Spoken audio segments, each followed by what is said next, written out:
আবুল হাকাম নাম, মক্কার সবচেয়ে জ্ঞানী মানুষ আবুল হাকাম, যার নাম পরে হয়েছে কি আবু জাহাল। নবীর মুহাম্মদ সাল্লাল্লাহু আলাইহি সাল্লামের নিজের চাচা, এত বড় জ্ঞানী মানুষ হেদায়েত পায়নি। আবু লাহাব হেদায়েত পেয়েছে না, কিন্তু বিলাল রাদিয়াল্লাহু আনহু পেয়েছেন। শুধু কি পেয়েছেন, আল্লাহ রাব্বুল আলামিন তাকে লক্ষ্য করে আয়াত নাজিল করেছেন। কয়েকটা আয়াত আসছে, তার মধ্যে একটা আল্লাহ এমন একটা সার্টিফিকেট দিলেন তাকে। বিলাল রাদিয়াল্লাহু আনহুকে বললেন, বিলাল কাবার ছাদের উপরে উঠো, আজান দাও।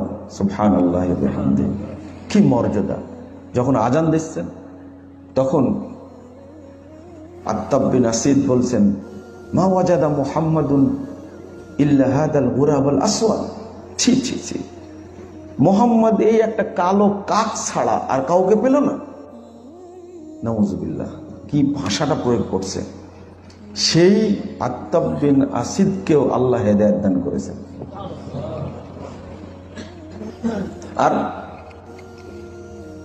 আবু সুফিয়ান কি বলছেন, হারিস বিন হিশাম তিনি বলছেন যে আমি ওই আল্লাহর প্রশংসা করছি যে আল্লাহ এই দৃশ্য দেখার আগে আমার বাপকে মৃত্যু দিয়েছেন।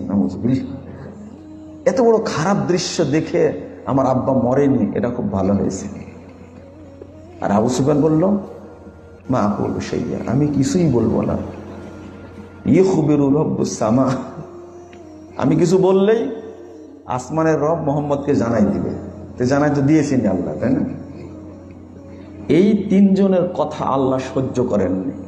বেলাল রাদিয়াল্লাহু আনহু সম্পর্কে এত খারাপ মন্তব্য সহ্য করেননি।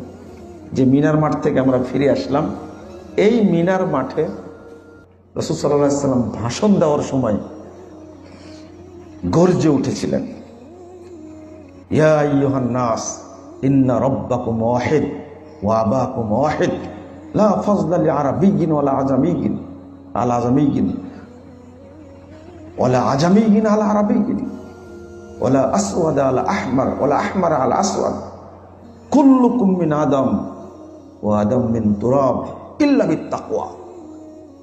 হে মানব মণ্ডলী, তোমরা, তোমাদের রব একজন, তোমাদের বাপ একজন, অতএব আরবের উপরে আজমের, আজমের উপরে আরবের